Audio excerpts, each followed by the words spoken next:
Start recording now.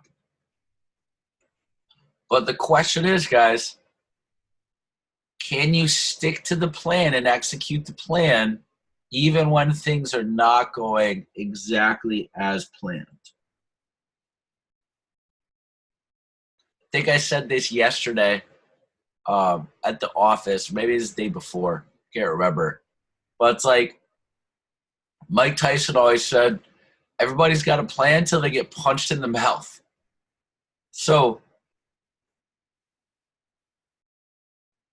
if you feel like you got punched in the mouth, figuratively speaking, in the push so far, how are you going to respond to it?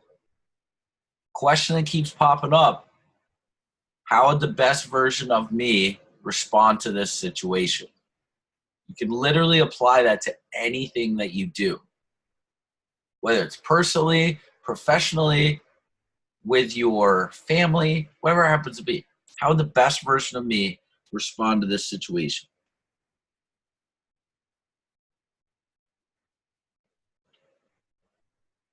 So, a couple of calendar things. Tomorrow, we got our next calls tomorrow morning.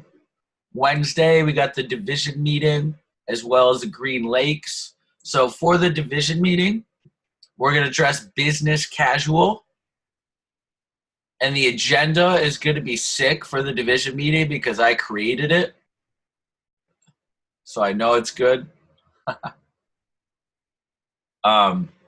We got Dylan Labadia, who's had, I think, 8 10K pushes himself. He's giving a talk on raising your average order.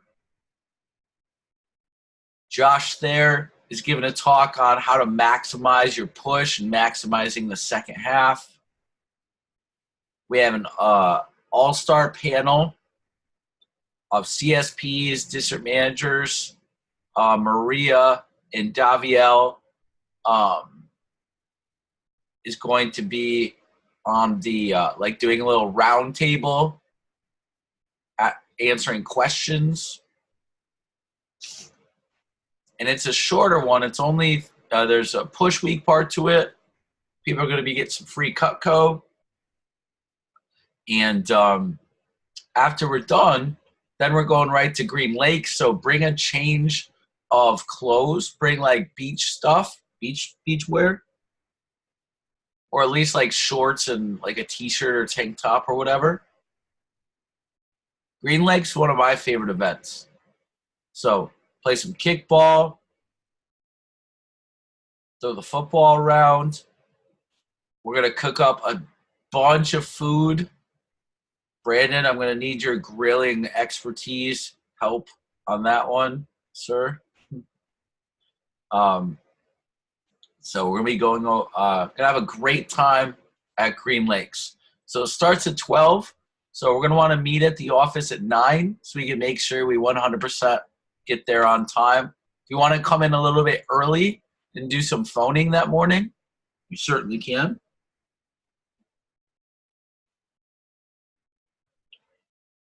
After Wednesday, the next call will be Friday morning, 7:30 again. And then the next call after that will be Saturday morning. We'll play it by ear Saturday morning. If anyone wants to come into the office, I have to be there anyway that morning just for my interviews and stuff.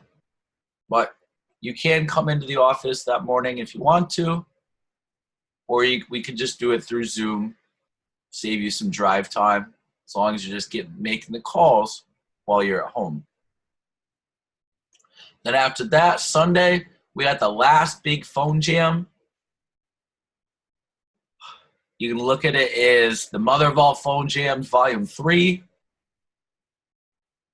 or you can call it the godfather of all phone jams. I don't care. Godmother, whatever.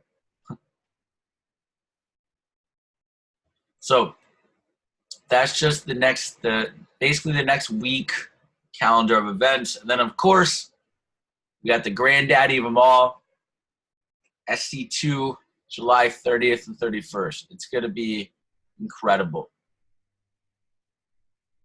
going to be a huge event. So now I want to dive in 5 attitudes towards rejection. So right now, I want you to rank yourself on a scale of 1 to 10 of how you've handled rejection and quote unquote failure so far for the push. 1 being you haven't handled it well at all. 10 being it hasn't phased you one bit. Like it has not got you off your equilibrium at all. So whatever your baseline is, like it has not rocked you at all.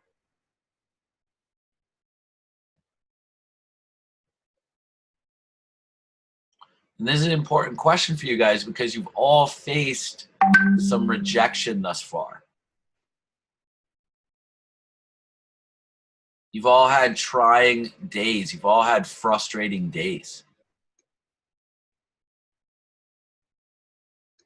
We've all had them.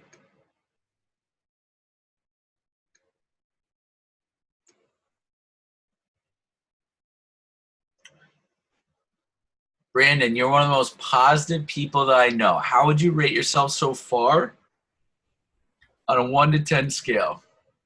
5. And why would you give yourself a 5? Because I know I can do a lot better. I know I can do a lot better. How so? Yeah,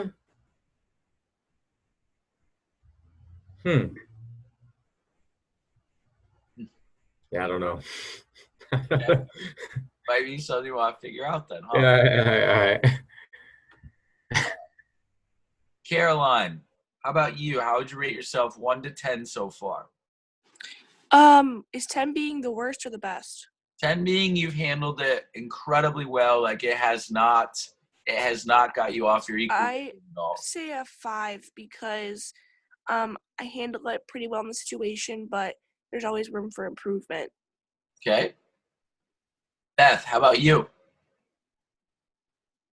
I would say around a 6 or a 7. Usually when I get objections, I just throw whatever the script has or handling or the little sheets that you give me. So I think I've done pretty well so far. Okay. And then Brandy? I'd say a 4, only because I think that I also could do a lot better, and it's more like the fear of rejection kind of stops me from going as much as I can. Yeah. So if I had to guess, I would rate everybody probably right around the same that you rated yourself. I think there's definitely some room for improvement, okay? But it could have been a lot worse too. So I think right now we're somewhere right in the middle. With that being said, the biggest thing that throws people off is people lose sight of just doing the daily activities that it takes because they just look at that big $10,000 number.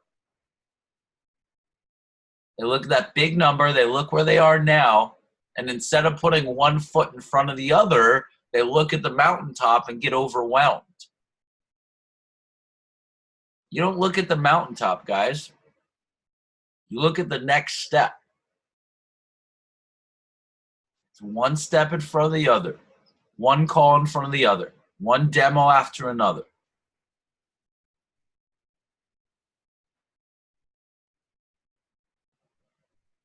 Selling 10K might sound crazy, but doing 1.9 demos per day for 22 days is definitely not. Okay? You could all do it. So I want to talk about 5 attitudes towards rejection. Number 1, first attitude. I never see failure as failure, but only as a learning experience. I never see failure as failure, but only as a learning experience. So when a customer says no, you have an opportunity to ask yourself why. So don't refuse the lesson. Like when they don't buy stuff from you, you're already paid for the lesson by missing the sale. So don't refuse the lesson.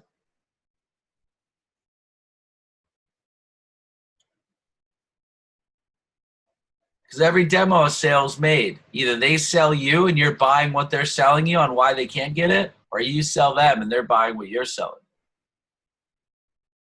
Thomas Edison, he tested thousands of filaments that didn't work for electricity before he finally found the one that did. Don't refuse the lesson. Number 2, I never see failure as failure, but see it as the negative feedback I need to change direction.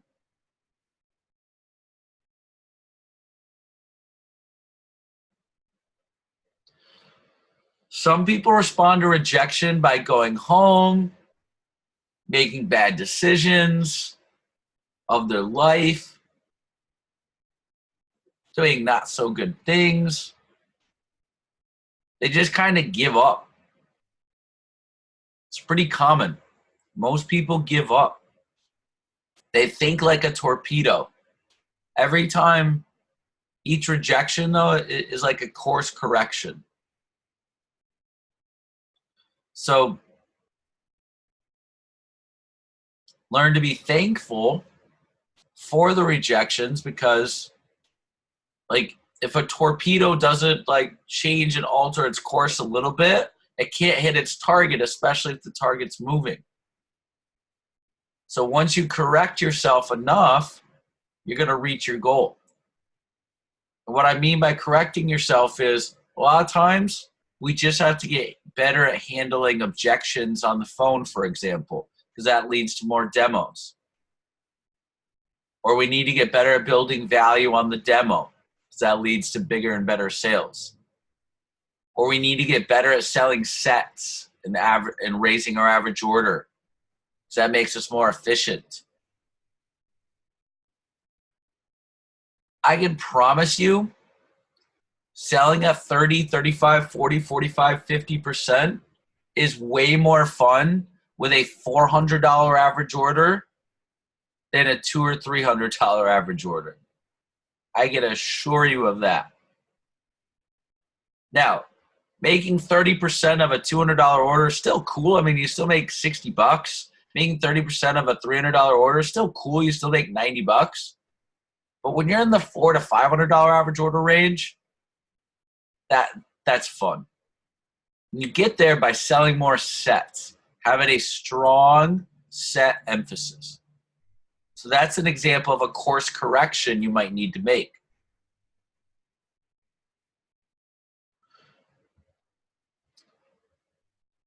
Caroline, got your message. Okay, thank you. It's being recorded, so I'll send it out as soon as we're done. Okay. So number 3, I never see failure as failure, but as an opportunity to develop my sense of humor. So like, for example, let's say you're talking to a harsh customer. Like customer that kind of sucks for whatever reason. You might feel bad, your work suffers, whatever. But after a couple days or a couple weeks, however long it takes you to get over it, you're joking about it. So you know you're going to joke about it and laugh about it anyway, Brandon? What was it? How did you say it? Oh, so don't see failure as failure. See it as an opportunity to develop your sense of humor. Okay. Thank you. You're welcome. So you know you're going to joke about it eventually. So why not just joke about it right away? Don't take rejection personally. When a customer is really harsh, they're not harsh because of you. They're harsh because of someone or something else. You were just the scapegoat. Like they were already having a bad day before you called. You were not the person that made them have a bad day. I promise you. You asking for your freaking knife demo has nothing to do with them having a rough day. I can assure you 100% of that. So number 4, I never see failure as failure, but as the opportunity to practice my techniques and perfect my performance. In any endeavor, job, opportunity, whatever, top performers are continuously practicing their skills. Non-performers don't. On every presentation you do, whether they buy or they don't, work on perfecting and improving your skills. Number 5, never see failure as failure, but as the game we must play in order to succeed. Those who risk failure frequently fail. I mean frequently. People that are really successful usually fail more times than non-successful people even try. But risking failure is extremely profitable in our business. So, for example, there's a baseball player named Ty Cobb. He stole 94 bases in 144 attempts one year. So his percentage wasn't that amazing. Guy named Max Carey stole 51 bases in 54 attempts. So Max Carey, on a percentage-wise, was way better. But Ty Cobb had almost twice as many steals. Nobody knows who Max Carey is.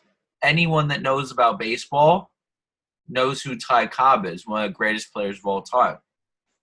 So guys, the most successful people are not those who fail the least often, but it's quite often the ones that fail the most. Those who succeed the most often fail pretty often too. They just have more shots at the hoop. So if you're not failing, it just means you're probably not working hard enough right now. And that can change though. You can turn that around. You can move that forward. So I want you to take 30 seconds and I want you to think about what resonated the most with you right there. What resonated the most with you right there? So take 30 seconds. I'm going to volunteer on everybody while I battle the sun in my eyes coming through my window.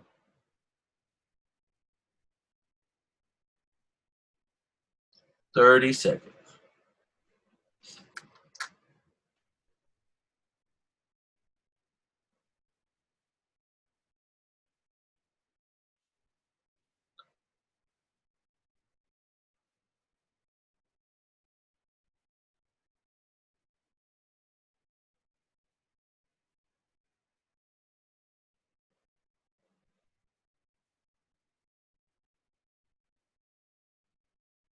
$15 seconds.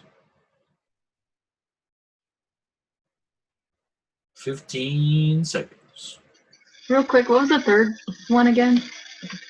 Don't see failure as failure, but as an opportunity to develop your sense of humor.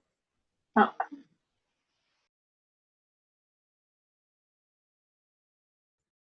So don't see failure as failure, but as an opportunity to develop your sense of humor.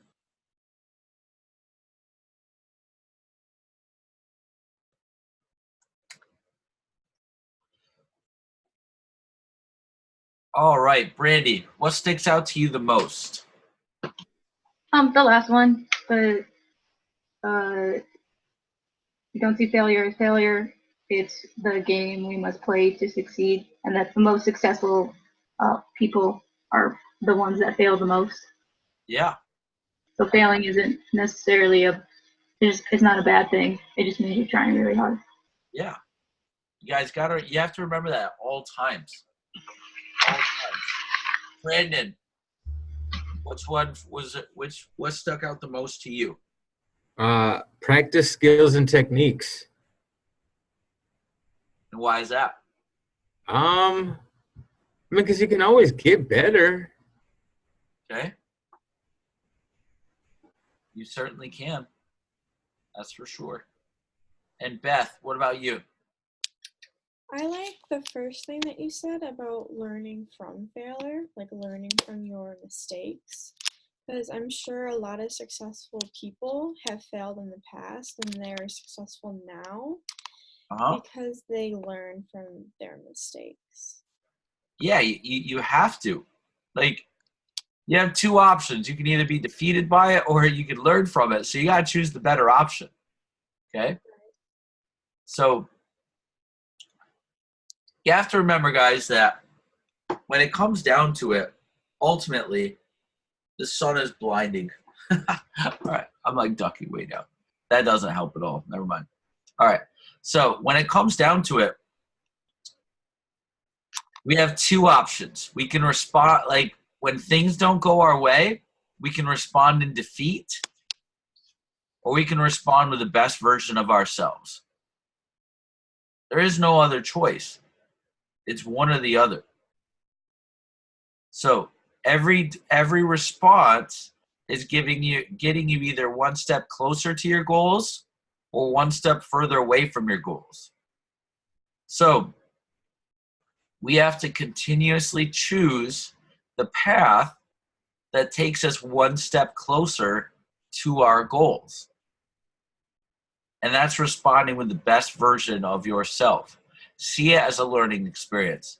See it as the feedback you need to change it when you're misguided, misdirected. See it as an opportunity to develop your sense of humor. See it as an opportunity to practice and hone your techniques and skills. See it as the game you must play in order to succeed. There's no other choice. You have to do it that way. You have to see it that way. That's what it's all about. So, with that being said, guys, this morning, think about that when you're on your phone calls. It's kind of like Josh Mueller said in the video the other night, from the Facebook video. You're the CEO of your own business. You are the top sales rep of your own business. How do you want your top sales rep to respond? How do you want your top sales rep to show up? How do you want your top sales rep to be? I know when you put it like that, it kind of makes it kind of makes things it's kind of eye-opening, I guess you would say. But you are the top person of your own personal organization. So, how do you think Marissa responds in my organization, for example? Even when things aren't going her way. Is she perfect? No. But her results obviously tell you that she responds in a good way. And she keeps moving forward. She keeps working hard. She keeps doing it. She keeps getting back on the phone. She keeps getting back to her next show, back to her next service call, back to her next demo, whatever it is. So, how you respond today is going to determine how the day goes. How you respond this week is going to determine how the week goes. So, let me leave you with this. You've heard me say it a million times. With great opportunity comes great responsibility. We have the responsibility to react and respond our best to failure, to rejection, to the learning experiences. It's all about how you frame it and how you see it. It's all about your perspective. So, if you go out there today and react and respond positively, take what it's giving you and channel it in a good way, you're going to win the day. You're going to win the week. You're going to win the push. So, today's going to be a great day, guys. We got a lot of demos booked up ahead of us. At the end of this call, please clock in on the PDI group, as well as posting your top 1 to 2 takeaways from the meeting. Post that on the Trailblazer group, please, so that people can learn from you. And then if you need anything, I'm going to be on a conference call for the next hour. So I'll be available like after 9 o'clock. You could message me, though. I can be on message, okay? So have a great day, everybody. I will see you guys soon. I'll see you guys Wednesday. It's It's going to be a lot of fun, and let's win the day. Respond well. Okay? Bye, guys.